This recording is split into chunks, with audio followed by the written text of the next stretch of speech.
34వ అధ్యాయము 20వ వచనం.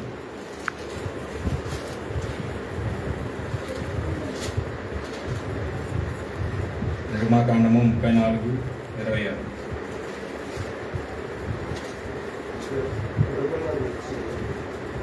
గొర్రెపిల్లని ఇచ్చి గాడిద తొలిపిల్లను విడిపింపవలెను. దాని విమోచింపని ఎడల దాని మెడను విరగదీయవలెను. నీ కుమారుల్లో ప్రతి తొలిచూలు అని విడిపింపవలెను. నా సన్నిధిని వారు వట్టి చేతులతో కనపడవలెను. అలాగే లూకాసు వార్త మార్క్స్ వార్త 15వ అధ్యాయం 15వ వచనం. మార్క్స్ వార్త 15వ అధ్యాయం 15వ వచనం.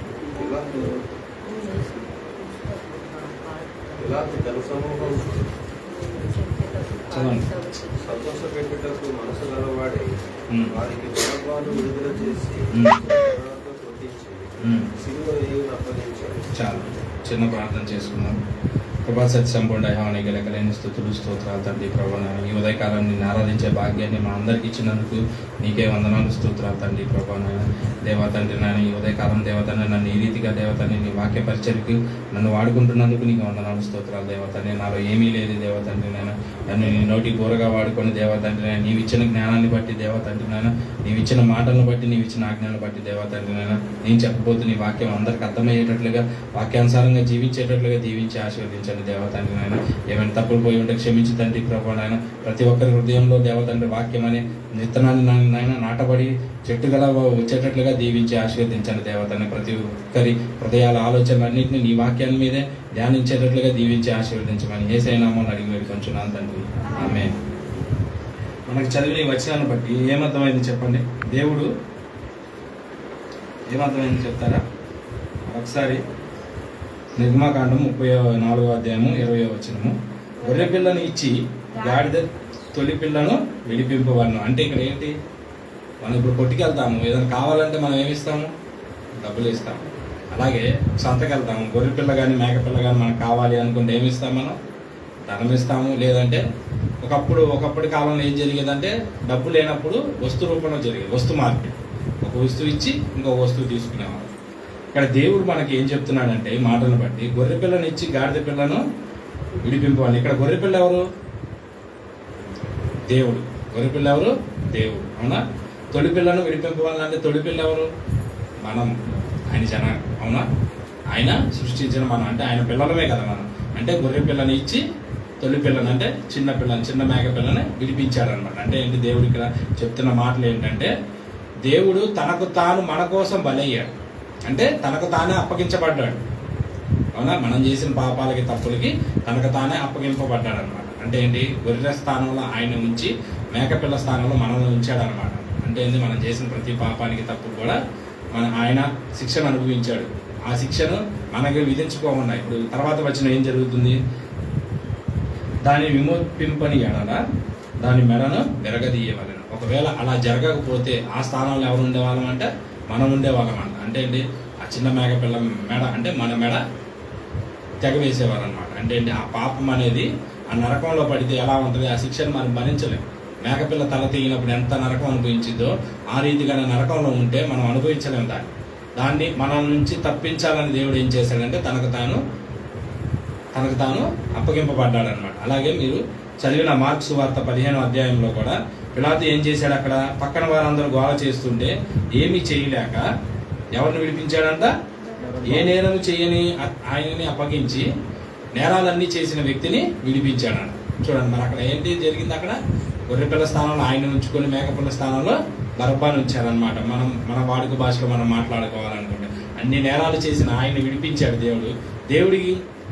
దేవుడికి నచ్చని పని చేస్తే దేవుడి కోపమే కదా. మరి బరబ్బా చేసింది తప్పే కదా. తప్పు చేయబట్టే రాజు శిక్ష విధించాడు. కానీ ఇక్కడ ఏం జరిగింది? మరలా మనమే మేకపిల్లని అప్పచెప్పాము. గొర్రె పిల్లని మనమే మన చేతులతోనే మనం అప్పగించి మరలా గొర్రె పిల్లని విడిపించాము. గొర్రె పిల్ల ఏంటి? సాధు జంతువు. అవునా? గొర్రె సాధువే, మేకపిల్ల కూడా సాధువే. కానీ ఇక్కడ ఏంది? బరబ్బాని తీసుకుంటే మనిషి రూపంలో తీసుకుంటే మన సాధులం కాదు. అవునా? మనం ఎంత తండ్రికి మనం ఎంత చిన్నపిల్లలమైనా సరే బయట జనానికి ఎలా కనపడతాం మనం? సాధు జంతువులా కనపడం, మనం సాధు మనిషిలా కనపడం. చిన్నవాడైనా సరే పెద్దవాడైనా సరే, చిన్నవాడు తప్పు చేసిన శిక్ష ఉంటుంది, పెద్దవాడు చేసిన శిక్ష ఉంటుంది, అవునా? కానీ ఆయనకి ఎలా ఉందంటే మనం ఎన్ని తప్పులు చేసినా సరే ఆ శిక్షను ఆయన మోసాడు, ఆయన మోసి ఆయనకి అప్పగింపబడ్డాడు అనమాట. అక్కడ ఏమైంది? పిలాతు జనసమూహమును సంతోషపెట్టుటకు. ఎవరిని సంతోషపెట్టాలంట? దేవుణ్ణి కాదంట, జనాల్ని సంతోషపెట్టడం కోసం మనసు గలవాడై వారికి బరబ్బాను విడుదల చేసి యేసుని కొరడాలతో కొట్టించి సిలువ వేయి అప్పగించింది. చూడండి, అక్కడ ఏ తప్పు ఏ పాపము ఏమీ చేయని యేసు ప్రభు వారికి శిక్ష విధించారనమాట. అక్కడ అక్షరం ఆయన మాట్లాడలేకనా?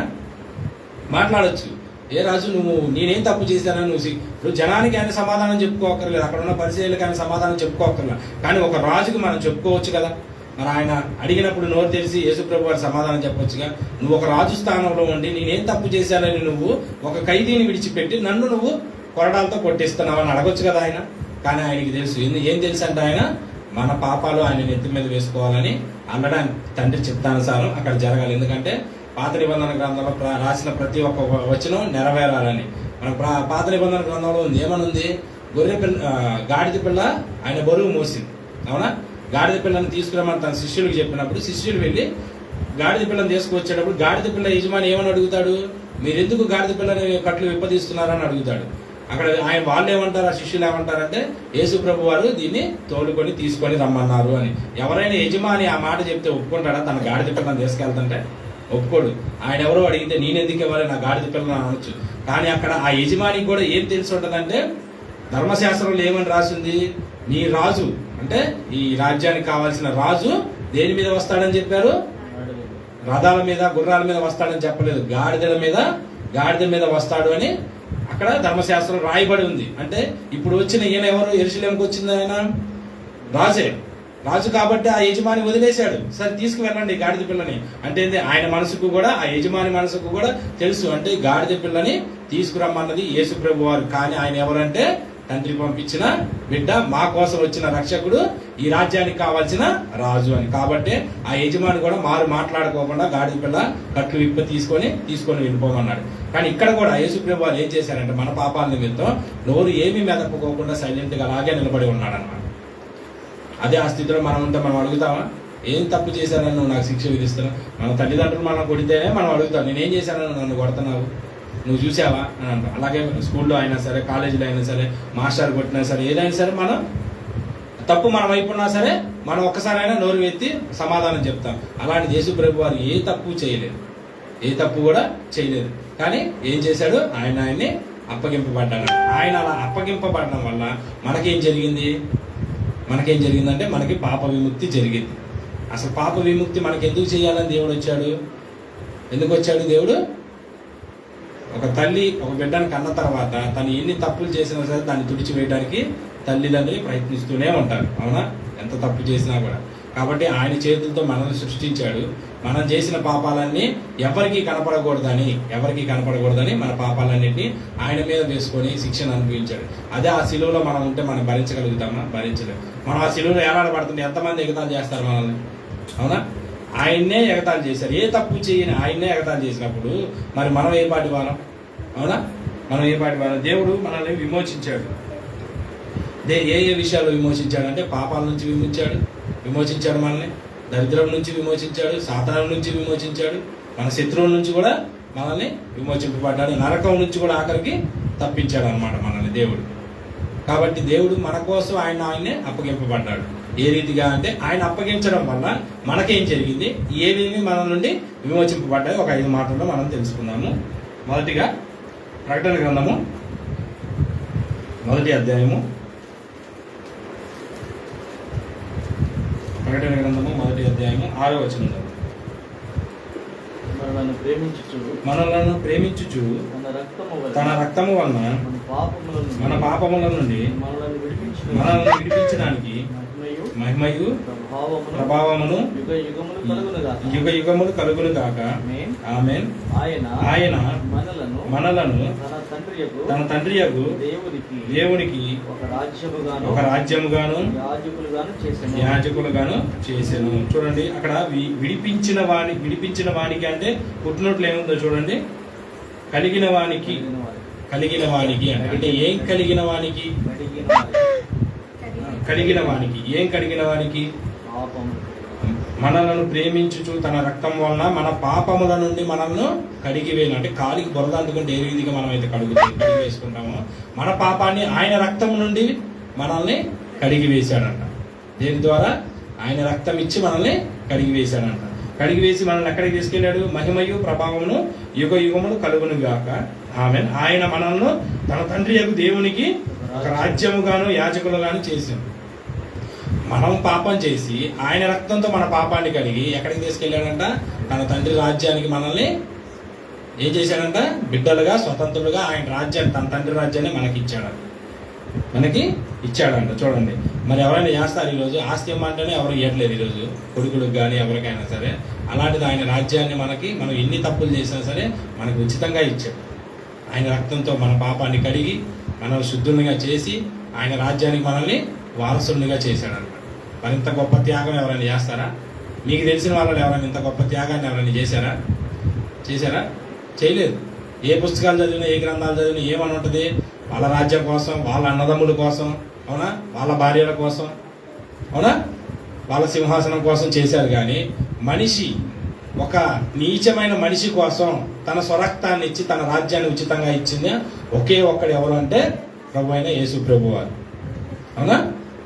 ఆయన తప్ప ఎవరికి సాధ్యం కాదు. ఆయన ఇచ్చినట్టుగా ఎవరు కూడా ఇవ్వలేరు. మనుషులుగా దేవుని ఎరిగి దేవుని గురించి అంతా మనకు తెలిసినా కూడా మనమే ఒక్కొక్కసారి ఏవి కూడా పక్కన వారికి సాయం చేయలేకపోతున్నాం. అవునా? దేవుడు మనల్ని సాయం చేయమన్నాడు. ఆయన మనం చేస్తున్నామంటే చేయట్లేదు. అవునా? లేని వారికి పెట్టమన్నాడు. పెడుతున్నామా అంటే మనకి పెట్టట్లేదు. మనకు కలిగిన దాంట్లోనే పెట్టమన్నాడు. అలాగే మనకున్నదంతా వాళ్ళకి పెట్టి మనల్ని రోడ్డు మీదకి రమ్మనలేదు. మన కలిగిన దాంట్లోనే మనకి ఇమ్మన్నాడు. అయినా ఇస్తున్నామా అంటే ఇవ్వట్లేదు. మనం మరి దేవుణ్ణి ఎరిగి మనం ఇవన్నీ చేయాలి కదా, కానీ చేయట్లేదు. కానీ ఇలా చేయడానికి మనం ఒక్కసారి అయినా సరే దేవుడు నా కోసం ఎంత చేసినప్పుడు ఆయన ఇచ్చిన ఈ కొన్ని అయినా నేను చేయలేనా అనేది ఒకసారి ఆలోచించుకోవాలి. ఆయన స్వరక్తాన్ని ఇచ్చి, ఆయన రాజ్యాన్ని మనకు ఉచితంగా ఇచ్చి, మన పాపాన్ని ఆయన మీద వేసుకొని, ఆయన ప్రాణాన్ని, ఆయన శరీరాన్ని, ఆయన రక్తాన్ని, ప్రతీది ఆయన మన కోసం దారిపోసాడు. మరి మనం ఏం దారిపోస్తున్నాం ఆయన కోసం? మనం ఏమీ దారిపోయట్లేదు. అవునా? మనం తప్పు చేసినా సరే తప్పించుకుంటున్నాం, పాపం చేసినా సరే తప్పించుకుంటున్నాం. మందిరానికి రాకుండా కూడా మనం చాలాసార్లు కూడా తప్పించుకుంటున్నాం. దేన్ని బట్టి అంటే మనకున్న పని బట్టి, పని భారాన్ని బట్టి, లేదా ఓపిక లేక, ఏమనంటే అనారోగ్యంగా ఉండటం వల్ల. అవునా? అసలు మనం మందిరానికి ఎందుకు వస్తున్నాము? మనకున్న బాధలు కానీ, మనకున్న అనారోగ్య సమస్యలు కానీ, మనకున్న ఆర్థిక ఇబ్బందులు కానీ అన్నీ కూడా దేవుడితో. ఎందుకంటే మనం చెప్పే మాట ఎవడు మన పక్కింటోడు విండు, మన బాధలు కూడా ఎవడు తీర్చడు. ఎవరు తీర్చేదంటే ఆయనకి మాత్రమే సాధ్యం. అది ఈ రోజు కాకపోవచ్చు, రేపైనా కాకపోవచ్చు, ఇంకా 4 రోజులకైనా కాకపోవచ్చు. కాకపోతే ఆయన ముందు మనల్ని పరీక్షించడం కోసం మన హృదయాన్ని చూస్తాడు. మన హృదయ అంచుల్లోకి వెళ్ళి చూస్తాడు ఆయన. మనకు ఒకటి బాధ కానీ ఒకటి వచ్చిందంటే అది ఆయన ఆజ్ఞ లేదే మనకి రాదు. అది వచ్చింది, దాన్ని పోగొట్టుకోవాలంటే అది పంపించిన వాడి ద్వారానే అయింది. అవునా? ఇప్పుడు మన పాపాన్ని తీయడానికి దేవునికి, యేసు ప్రభు వారికి ఎందుకు? ఆయనకు అవసరమా? లేదు. ఆయన పంపించింది ఎవరంటే తన తండ్రి చిత్తాన్ని నెరవేర్చడం కోసం ఆయన భూమి మీదకి వచ్చాడు. భూమి మీదకి రాబట్టే మన పాపాన్ని ఆయన మోసాడు. ఆయన రాకపోతే ఆయన రాజ్యంలో ఆయన ఉండేవాడు, మన నరకంలో మనం ఉండేవాళ్ళం. అంతేనా? కానీ ఇక్కడ ఏం జరిగిందంటే నా బిడ్డలంతా నశించిపోతున్నారు, వారికి ఏమీ తెలియదు. కాబట్టి వారిని రక్షించాలంటే నా ప్రియ కుమారుణ్ణి నేను వారి కోసం పంపించాలి. నేను ఎలా అయితే వారందరికీ తండ్రినో, ఈయనను కూడా నా ప్రియ కుమారుడు కూడా వారికి నేను కర్తగా, రాజుగా, తండ్రిగా ఉంచాలని ఆయన కుమారుణ్ణి పంపించాడనమాట. అలా పంపించడం ద్వారా మన పాపాలన్నింటినీ కూడా ఆయన నెత్తి మీద వేసుకొని ఆయన రక్తాన్ని ఇచ్చి మనల్ని కొనుక్కొని ఆయన రాజ్యానికి స్వతంత్రంగా చేశాడు. మరి ఇంత గొప్ప త్యాగం చేశారంటే నాకు తెలిసైతే ఎవరు చేయలేదు. నాకు తెలిసైతే ఎవరు చేయలేదు. మరి చేసిందల్లా ఈయన మాత్రమే. నాకు ఊహ తెలిసినప్పటి నుంచి కానీ, దేవుడి గురించి తెలుసుకున్నప్పటి నుంచి కానీ సరే, ఈయన తప్ప వేరొక దేవుడు లేడు, వేరొక దేవుడు కూడా రాడు. ఈయనే చనిపోయిన తర్వాత మరలా మన కోసమే వచ్చాడు, మరలా మన కోసమే వస్తాడు. మరలా మన కోసం ఎందుకు వస్తాడంటే మనల్ని ఆయన రాజ్యానికి తీసుకువెళ్ళడానికి. అవునా? అలాగే రెండో మాటగా చూసుకుందాము. కీర్తనలు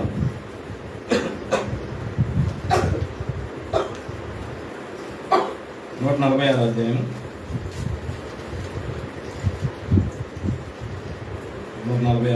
7వ వచనం. బాధపరచబడు వారికి ఆయన న్యాయము తీర్చును. ఆకలి కొనిన వారికి ఆహారము దయచేయును. యెహోవా బంధింపబడిన వారిని విడుదల చేయును. ఇక్కడ ఏం చేస్తున్నాడు దేవుడు అంటే, బాధింపబడిన వారికి అంటే ఏంది? మన బాధలు ఎవరైనా వింటారంటే ఎవరు వినరు. మన బాధలు వచ్చిన బాధ ఎవరు కూడా వినరు. ఒకరు విన్నా కూడా వాళ్ళు ఏమీ తీర్చరు, వినేస్తారు, వెళ్ళిపోతారు. కానీ మన బాధలు విని వాటన్నిటిని దూరం చేసేది ఎవరంటే ఒక యేసు ప్రభు వారు మాత్రమే. బాధపరచబడి వారికి ఆయన న్యాయం తీర్చును. ఖచ్చితంగా ఆయన న్యాయం తీరుస్తాడు, న్యాయము తీరుస్తాడు. యథార్థవంతుడు అని ఎందుకు ఆయనకి పేరంటే, ఎందుకే ఆయనకి యథార్థవంతుడు అంటే ఏ విషయాన్ని అయినా సరే యథార్థంగా మాట్లాడతాడు. మనకున్న బాధను కూడా ఆయన యథార్థంగా తీసివేస్తాడు అన్నమాట. ఆకలి కొన్న వారికి ఆహారం దయచేయను. మీకే తెలుసు, 5 రొట్టెలు 2 చేపలు ఎంతమందికి పంచి పెట్టాడు? అసలు వాళ్ళు ఎవరి కోసం వచ్చారు? ఆయన మాటలు వినడానికి వచ్చారు. మాటలు విని వెళ్ళిపోవచ్చు, కానీ అక్కడ ఏం చేశాడు ఆయన ఏం చేశాడు? వారి ఆహారాన్ని కూడా ఇచ్చాడు, వాడి కడుపు కూడా నింపాడు అనమాట.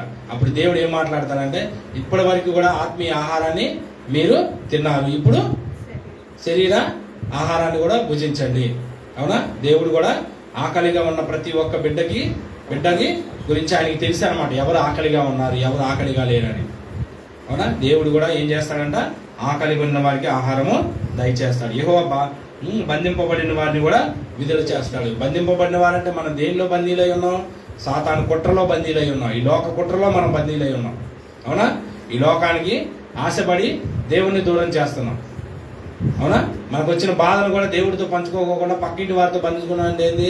మన ఆలోచనలు కూడా దేవుడి వైపు తిప్పకోకుండా సాతాను ఏం చేస్తున్నాడంటే ఏ కాడికి దేవుడిని దూరం చేసేటందుకు ప్రయత్నం చేస్తూనే ఉన్నాడు. వాటి నుండి కూడా దేవుడు మనల్ని విడుదల చేస్తాడనమాట. ఎలా విడుదల చేస్తాడంటే, మీకు మొదటగా నేను చెప్పిన మాటను బట్టే మీకు మిగతా వచ్చే 4 కూడా వాటి నుండే వస్తాయన్నమాట. దేన్ని బట్టి? ఆయన మనం అప్పగింపబడాల్సిన స్థానంలో ఆయన అప్పగింపబడ్డాడు కాబట్టి, ఆయన ప్రాణాన్ని త్యాగం చేశాడు కాబట్టి, ఆయన రక్తాన్ని మన కోసం ధారపోసాడు కాబట్టి మనకి ఇవన్నీ కలుగుతాయి. ఇవన్నీ కూడా కలుగుతాయి. ఏం కలుగుతాయి అంటే, బాధపడే వారిని కూడా బాధ నుండి దూరం చేస్తాడు. ఆహారం లేని వారికి కూడా ఆహారాన్ని ఇస్తాడు. అవునా? అట్లా 3వ పాయింట్ ఏంటి? ఆకలి కొన్ని వారిని కూడా ఆహారం దయచేస్తాడు. బంధింపబడిన వారు కూడా విడుదల చేస్తాడు. బంధింపబడిన వారు అంటే మీకు చెప్పాను, సాతాను కుట్రలో కానీ లోక కుట్రలో కానీ. ఇంకొకటి రెండో రాకడ కూడా ఏ విధంగా జరుగుతుందంటే, నరకంలో ఉన్న ప్రతి ఒక్క ఆత్మని కూడా ఆయన విడుదల చేస్తాడనమాట. ఎక్కడికి?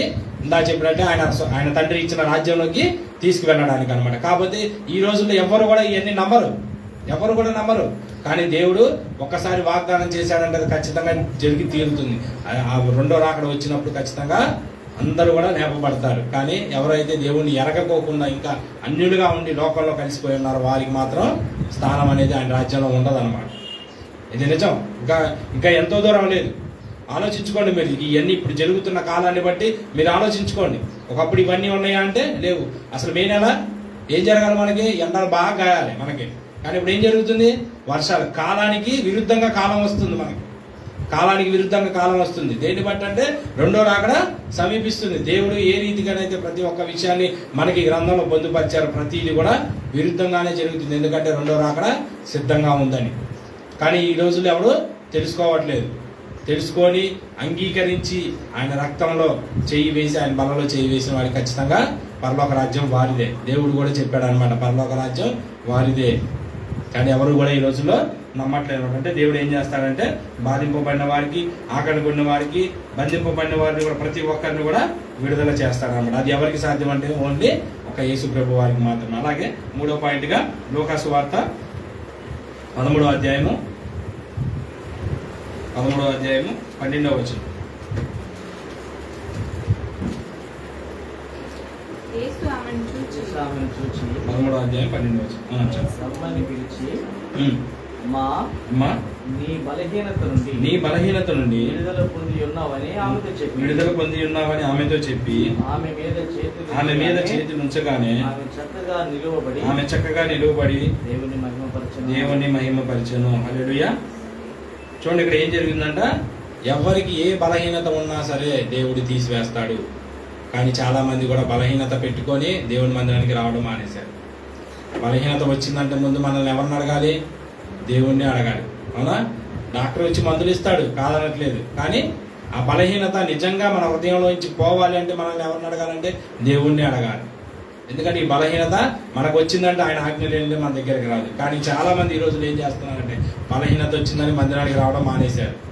బలహీనత వచ్చిందని మందిరానికి రావడం మానేశారు. ఏమన్నా అడిగితే ఏమన్నారు, నేను రాలేకపోతున్నాను అయ్యా, నాకు చేత కావట్లేదు అయ్యా అని చెబుతున్నారు. నీకు చేత కావట్లేదు, బలహీనంగా ఉన్నావు కరెక్టే, కానీ నీకు అక్కడ కూర్చుంటే ఇంకా బలహీనం అయిపోతావు. కానీ మందిరానికి వస్తేనే కదా బలహీనత నుండి దేవుడు దూరం చేసేది. మనం ఎక్కువ ఎవరిని నమ్ముతాము? దేవుడిని నమ్ముతామా, డాక్టర్ని నమ్ముతామా? దేవుణ్ణే నమ్మాలి. ఒకవేళ డాక్టర్ మీద నమ్మకం ఉన్నా సరే దేవుణ్ణే నమ్మాలి. ఎందుకంటే ఈ ప్రాణం ఇచ్చింది ఆయనే, ప్రాణం తీసుకునేది ఆయనే. మధ్యలో వచ్చే అన్ని కూడా దేవునికి తెలియకుండా ఏది రాదు, అవునా? మరి దేవుడే మీద అంత నమ్మకం ఉన్నప్పుడు దేవుడి మందిరానికి రావాలి. మందిరానికి వస్తేనే కదా హృదయం అనేది ప్రశాంతంగా ఉండి ఆ బాధను మర్చిపోయి దేవుడు పడిన బాధనే మనం గుర్తు చేసుకుంటాం, అవునా? దేవుడి బాధని మన బాధను పక్కన పెట్టుకుంటే ఎవరికి బాధ గొప్పదే? దేవుడి బాధే గొప్పది, అవునా? మన బాధ ఏ పాటిది? మన బాధ ఎంతో ఉండదు. గట్టికి మనం అడగాలి, కానీ దేవుడిని ఖచ్చితంగా తీసివేస్తాడు. కానీ ఆయన పడిన బాధలు ఎవరైనా తీసేస్తారా? ఎవరి వల్ల కాదు. దేని వల్ల పడ్డాడంటే మన వల్లే పడ్డాడు ఆయన బాధ. కానీ దాన్ని తీసివేసేది ఎవరికైనా ఉందా అంటే ఎవరికీ లేదు. ఆ బాధను తీసివేసేది. అందుకే ఆ బాధ ఆయన కూడా భరించలేక ఆయన తండ్రిని అడుగుతాడు, త్వరగా నా ఆత్మని తీసుకువెళ్ళని అడుగుతాడు అనమాట. అంటే అంత బాధను కూడా ఆయన భరించలేకపోయాడు అనమాట. ఎవరి కోసం అంటే మన కోసమే, మన పాపాల కోసమే ఆయన. కాబట్టి ఈ రోజుల్లో బలహీనంగా ఉండి కూడా మందిరానికి రాలేకపోతున్నారు. బలహీనత లేకపోయినా సరే మందిరానికి వస్తే నీకున్న బలహీనత ప్రతి ఒక్కటి దేవుడు దూరం చేస్తాడు అన్నమాట. కానీ ఈ రోజుల్లో బలహీనతను అడ్డం పెట్టుకొని చాలా మంది కూడా రావట్లేదు. ఇక్కడ చూడండి, యేసు ఆమెను చూసి రమ్మని పిలిచి, అమ్మ నీ బలహీనత నుండి విడుదల పొంది ఉన్నావని ఆమెతో చెప్పిన. ఆయన పలికింది ఒకటే ఒక మాట, నీ బలహీనత నుండి నీవు విడుదల పొందావు అని. ఆమె మీద చేతులు ఉంచగానే ఆమె చక్కగా నిలవబడి దేవుణ్ణి మహింపరిచాను. మరి అలాగే మనం కూడా వస్తే, మీకు అంత ముందు వారని చెప్పాను నేను, మనకన్నా ముందు ఎవరు మందిరాలకు వస్తారంట? దేవుడు వస్తాడంట. ఎందు నిమిత్తం వస్తాడంటే ఏ బిడ్డ నా కోసం వస్తుంది, నా మాటల కోసం వస్తుంది అని. దేవుడే మనకన్నా ముందుగానే మందిరంలోకి వస్తాడనమాట. మరి దేవుడే మనకన్నా ముందుగా వచ్చినప్పుడు మనం వచ్చి కూర్చుంటే మన బాధను ఆయన తీయడా ఖచ్చితంగా తీసివేస్తాడనమాట. కాబట్టి ఈ రోజులు ఎవ్వరు కూడా అది నమ్మట్లేదు. ఆ బలహీనతను అడ్డుగా చెప్పుకొని మందిరానికి కూడా రావడం మానేస్తున్నాను అనమాట. అలాగే 4వ పాయింట్గా రోమిలికి రాసిన పత్రిక, దేవుడు ఏం చేస్తాడంటే మనకున్న బలహీనత నుండి కూడా దూరం చేస్తాడని ఎరిగి మన మందిరానికి వస్తే ఖచ్చితంగా మన బలహీనత ఆయన తీసివేస్తాడన్నమాట. రోమిలికి రాసిన పత్రిక 7వ అధ్యాయము 6వ వచనం. ఎప్పుడైతే దేని చేత నిర్బంధింపబడితిమో దాని విషయమై చనిపోయిన వారమై ధర్మశాస్త్రము నుండి విడుదల పొందితిమి గనుక మనము అక్షరానుసారమైన ప్రాచీన స్థితి గలవారము కాక ఆత్మానుసారమైన నవీన స్థితి గలవారమై సేవ చేయుచున్నాము. హల్లెలూయా. ఇది ఎలాగంట? ఆత్మానుసారమైన నవీన స్థితి గలవారమై సేవ చేస్తున్నామన్న. దేని నిమిత్తం అంటే దేవుడు మన కోసం అప్పగింపబడ్డాడు కాబట్టి. ఎలా అంటే దేని విషయమై మనం మరణించాము? పాపం చేసి దేని విషయమై మరణించామంటే మన తప్పులకు అనుగుణంగా మనం చేసిన పాపాలను బట్టి, మనకున్న వ్యాధులను బట్టి, అవునా, మనం మరణించామంట. కానీ అలా మరణించిన వారి సైతం కూడా దేవుడు ఏం చేస్తాడంట? విమోచన చేస్తాడు. ఏ రీతిగా అంటే ఆయన రాజ్యం రెండో రాకడ ఏ రీతిగా అయితే వస్తుందో ఆయన రాజ్యంలోకి చనిపోయిన వారిని కూడా ఎత్తబడతారనమాట. కాకపోతే దేవుడికి ఏది ఇష్టమంట? శరీరం ఇష్టమా, ఆత్మ ఇష్టమా? ఆత్మనే ఇష్టం దేవుడికి, శరీరం ఇష్టం లేదు. ఎందుకంటే ఆత్మానుసారమైనదే దేవుడికి ఇష్టం. హృదయ శుద్ధి గలవారే ధనులు. హృదయాన్ని ఎంత శుద్ధిగా ఉంచుకుంటామో దేవుడు అంతగా మనకి దగ్గర అవుతాడు. ఆ హృదయంలో దేవుడు ఉంటాడు. ఇక్కడ కూడా ఏం చెప్పాడంటే ఆత్మానుసారమైన నవీన స్థితి గలవారమే సేవ చేయొచ్చు. ఆత్మానుసారంగా అంటే శరీరానుసారంగా మనల్ని చూస్తున్నారు కానీ జనం, దేవుడి మాటలు కనుక మనం మాట్లాడే ప్రతి ఒక్క మాట కూడా ఆత్మానుసారమై ఉండాలన్నమాట. మన దేవుడి మాట కూడా ఆత్మానుసారంగానే దేవుడి మాటని బోధించాలి. ఆ సేవ కూడా ఆత్మానుసారంగానే మనం దేవుడి సేవ కూడా చేయాలన్నమాట. చూసే వారికి ఏమనిపించింది అంటే వీళ్ళు కార్లలో వస్తున్నారు, బండ్లలో వస్తున్నారు అని చాలా మంది అనుకుంటారు. కానీ ఆ స్థితికి దేవుడు వీరిని తీసుకొచ్చాడు, మరి నన్ను కూడా తీసుకొస్తాడేమోనని మాత్రం ఎవరు నమ్మరు. ప్రతి ఒక్కరు ఏలెత్తి చూపించే వాళ్ళే కానీ ఆ స్థితికి దేవుడు నన్ను తీసుకొస్తాడని నిజంగా ఆత్మానుసారంగా నమ్మి దేవుని దారిలోకి ఎవరు రారనమాట. వాళ్ళే ఎందుకు అలా ఉన్నారు అని అనుకుంటారు. కానీ నన్ను కూడా నా దేవుడు తీసుకొస్తాడేమో, నిజమైన దేవుడు ఆయనే అనుకుంటా. నేను ఆయన ఎరగాలి, ఆయన సేవ నేను చేయాలి. ఆ సేవ కూడా ఎలా ఉండాలంటే శరీరానుసారంగా కాకుండా ఆత్మానుసారంగానే సేవ అనేది ఉండాలని మాత్రం ఎవరు గ్రహించుకోలేరు అన్నమాట. దేవుడికి ఏది ఇష్టం అంటే ఆత్మ మాత్రమే దేవుడికి ఇష్టం. రెండో రాకల్లో కూడా దేవుడు శరీరాన్ని తీసుకెళ్ళాడు ఆయన రాజ్యంలోకి, ఆత్మను మాత్రమే తీసుకెళ్తాడు. ఎందుకంటే ఆత్మ మాత్రమే పరిశుద్ధమైనది.